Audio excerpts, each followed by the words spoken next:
Hello, ladies, gentlemen, and others, and welcome back after an extended absence to Boz Comics. I wish it were under better circumstances. See, over the last several months, things just got kind of complicated for me. Um, we moved again. It's a long story, and honestly, it involves delving more into my personal life than I'm willing to hear. But everything's fine. I'm fine. The wife is fine. The cats are fine. Everything's good now. We got a very nice condo in a new city that we can barely afford.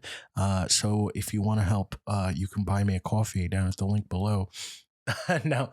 Well, not no. You please do that, but you're not obligated to. Anyway, life has been very difficult. I think I got a new job. I think. I should probably hear back in another couple of days, but they're calling my references. And so as long as they lie like they're supposed to, I mean, talk about my good qualities, things should be good. So my plan was, hey, when things settle down and the Nick Spencer run finishes, that'll be a perfect time for me to jump back into this and rejoin you guys and talk about Spider-Man, one of my favorite goddamn things in the universe to talk about.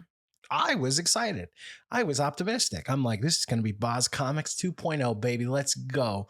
Because, well, I wasn't entirely convinced that the marriage between Peter Parker and Mary Jane would be reinstated, but I was almost entirely certain that we were going to get some kind of confrontation, that Pete would get an opportunity to punch Mephisto in the face, metaphorically, if not literally, preferably both. And the relationship would be reaffirmed, and but now Pete and MJ would have like full awareness of what had been done to them, almost 20 years prior at this point. Like, everybody would be on the same page. We could move forward into a new era of Spider-Man. There was lots for me to be optimistic about after 70 some odd issues of the Spencer run, which I have been a defender of pretty much this entire time, in spite of its storytelling problems, mostly due to, I think, juggling too many plates in the air and being interrupted a couple of times by extraneous events. Events need to go die in a fire. I hate events. So I thought I was going to be coming back to the channel under really an auspicious occasion. I was like, new era of Spider-Man, here we go. And I mean, we are technically getting that. I'll get to that at the end of the video. It's like the one bright spot on the horizon. But I feel like it's leading up to the release of today's issue. I kept saying on various forums and Instagram accounts, fan accounts for Spider-Man, I kept saying like, hey, I really hope this isn't another Batman wedding issue. For those of you that remember issue number 50 of Tom King's run, where we built up to the marriage of Batman and Catwoman, and there was a lot of hype. Comic stores were going nuts about it. All kinds of promo shit. People were buying, these issues hand over fist. And I think on some level, we knew the marriage probably wasn't going to happen because comics are weird about mainstream characters getting married, which I think is dumb and juvenile. But I've talked about that before. I'm not going to reiterate it out all here. But I think we wanted to hope. We were like, this is so crazy. And I think there's always an element, right, of like, wow, these mainstream companies can't be so fucking stupid as to piss off everybody, right? Except, when are we going to learn? Pissing us off is it's what drives buzz. It's what sells books, especially in a niche community like comic books. Not comic book properties. The movies have made these fucking characters everlasting, but the people who actually buy the books on a regular basis and care about the quote unquote real stories involving these characters, let's face facts, man. We're kind of in the minority, right? Compared to the movie going audience and the TV watching audience, the inferior normies. But yeah, so then, Spider-Man comes out today, and it's a Batman wedding issue. Not in the exact same way. Actually, I'm not going to recap the entire plot of the last few issues because I'm going to be honest, I couldn't keep track of it. It's really convoluted. I'm sure when I read it again in trade, I'll have a better grasp on what all was happening. All you need to know is that Sin's Past was undone, and Kindred was actually the illegitimate Stacy twins all along. So Kindred was not actually Harry Osborn. Kindred was both Sarah Stacy and Gabriel Stacy, which, okay, I never cared about them. I never like fucking hated Sin's Past like a lot of people did. I understand why Sin's Past pissed a lot of people off, but it was never anywhere close to being on my agenda the way One More Day has been. So when I saw they were undoing Sin's Past, I was like, oh, cool. It seems like Nick Spencer is going to undo Sin's Past. That's cool. And he ultimately did. But the whole time I was going like, but we're going to deal with One More Day, right? Nope. Nope. By the way, Gabriel and Sarah hating Peter Parker makes so much less sense. Doesn't carry the same emotional weight. I was disappointed when it looked like Kindred was Harry, but that still would have made way more fucking sense. Oh, Harry's dead for real now. That's the other big thing. We kind of tidied that up. So Harry is dead. It was a clone. Yeah.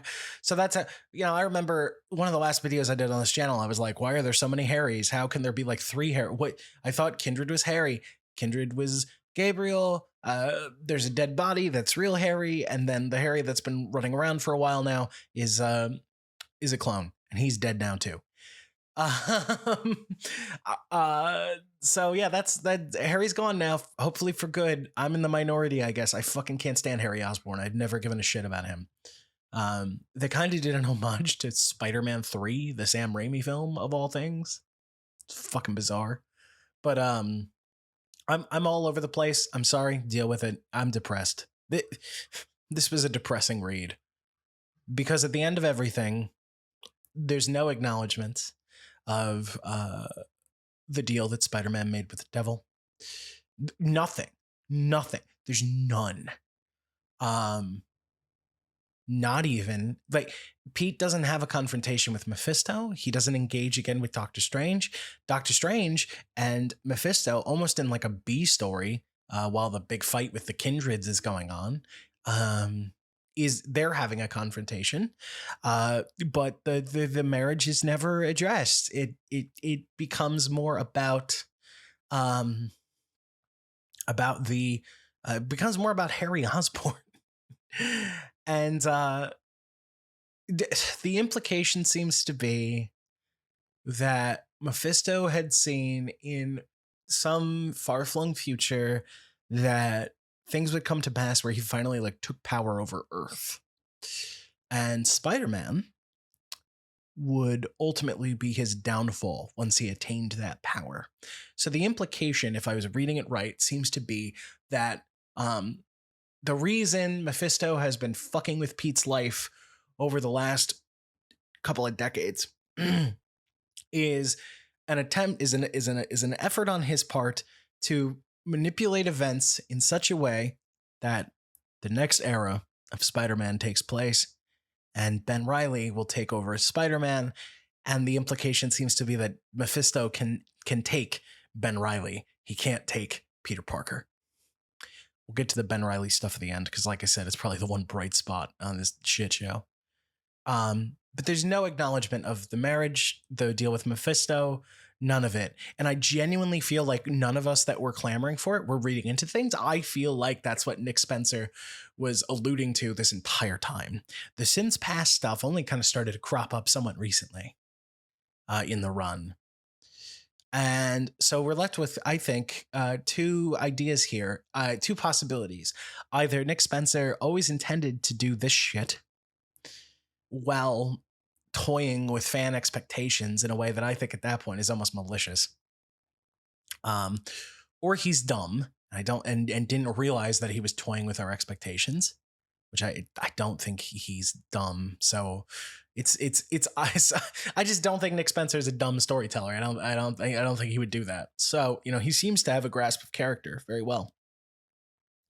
So I think it's either malice, or I think that maybe he had a plan at one point And maybe he was even given like kind of a tentative green light to restore the marriage and deal with the Mephisto shit, at least, even if he didn't restore the marriage, right? Get us that catharsis, put a button on that story and at least make it better and shut the old heads like me up. Maybe that was going to happen. I feel like maybe that was in the cards at one point and then it got taken away from him. We have to remember, like, he's ending on issue 74. That's a weird note to end on, even if they were trying to line it up with the character. Like, there's some big fucking anniversary coming up. I don't remember if it's the 60th anniversary or something. There's something coming up. Maybe it's the legacy. It's another legacy 100 issue or something. I don't know. But like, even if that were the case, I still feel like having Spencer end on 74 is that's a weird number. That's a weird time for it to end. But then we also have to take into account as well that he's going to Substack. You know, he's leaving Marvel behind. He's seemingly leaving the comic book industry behind, so he can facilitate a new push for independent comics over on the Substack platform, which is weird to me, but hey, stranger things have happened. I think that sounds like an utter failure, but we'll see what happens. So I wonder if he got like the shoulder tap somewhere over the last couple of years and plans were changed. And I am depressed. I'm sad. I feel very empty. I felt kind of beaten up about this all day. I just feel like I let my hopes get up. I got my hopes up and then they were dashed. They were ruined. I feel like Mephisto just stole my fucking marriage, fam. Like, I feel it's rough. You know, I had a friend when I was ranting about this earlier on Facebook. I had a friend who like shared my pain, but he was like, you know, hey, there's so many great indies out there. Like, well, we're both big Stepan Sejic fans, and he's like, fucking Stepan Sejic has got all this great shit, like 2 new series coming out to look forward to. Check out Saga, which it's been on the reading list forever. I'm really excited to check out Saga, I must say. There's like all this good stuff in the more indie sphere, like, and he's absolutely right. But Spider-Man is special to me. Other than a few months where I didn't buy Spider-Man when the Dan Slott run became utterly unbearable to me, I've been buying Spider-Man pretty consistently over the last like 10 plus years. Oh God, I just feel so empty right now. I feel so disappointed. And a certain amount of that is not really like Marvel's responsibility, right? Like, I'm one reader, I'm one fan, but I feel like we were deliberately led astray. I feel like we were disrespected. I feel like our time and our money, our intelligence was disrespected. Now, I don't want this video to be overly long. Part of Boz Comics 2.0 is trying to get a handle on my rambling. But the Ben Reilly era is imminent. Ben Reilly is going to be taking over the next couple of issues as Spider-Man. New costume, kind of a take on his old Sensational duds. If any of you read Sensational Spider-Man, where Ben Reilly was thought to be the real Spider-Man back in the day. See, that's exciting for me because I know that it's going to be temporary, and I know that it's probably not going to be denigrating Peter Parker. Sorry about that. Had to do a little rough editing there because my wife called. How dare she? Doesn't she know that I'm working here? Anyway, it should be interesting. It's going to be like a fun romp. The whole thing with Ben and I guess the Beyond Corporation, which I guess was a big factor in Agents of Next, which is a series I have never read, but I hear it's good. Maybe I'll have to actually do that now. The cynic in me wonders if the whole thing with Ben and all this craziness is maybe like a big hook deliberately put in there because they know that the ending to the Nick Spencer shit is gonna really upset some people with how much of a nothing burger it is. I think that's just me being a cynic, though. I don't know if there's any real truth to that. These things are generally done months and months in advance, but then again, by that same token, who knows how long this ending has been in play, even if a course correction behind the scenes did take place. Anyway, I guess this whole video is just an excuse for me to say, man, I'm fucking bummed. I hope you guys liked the issue. The retconning of sins past is something, I guess. And it's cool, I guess, in quotation marks, that Harry is gone. Things are a little less cluttered now. Maybe I'll do a separate video that's all about the missed opportunities of the Spencer run. I don't know. But for now, I'm back. Depressed though I may be. I will make more videos for you guys again soon. Probably tomorrow. We'll see what happens. Anyway, I know I've been away for a while, but if you want to extend your support nonetheless, you can make a one-time donation down at the link below and buy me a coffee. You can also share this video with people who might be likewise stymied by today's events, today's issue. I will likely be covering the new era as it moves forward, because I do like Ben and I'm interested to see where this goes. So if you want regular comic book reviews, news, rants on the industry, all that stuff here in the form of Rambly Micro Podcast, please subscribe. And stay tuned for news about my own comic project. Yes, it's happening. Although, since I can't draw and I have no money for an artist, I'm going about it in somewhat of a different way, but I will talk about that soon. Keep your eyes and ears peeled, as they say. Anyway, that's it for me. I'm out. Next time, guys. Next time.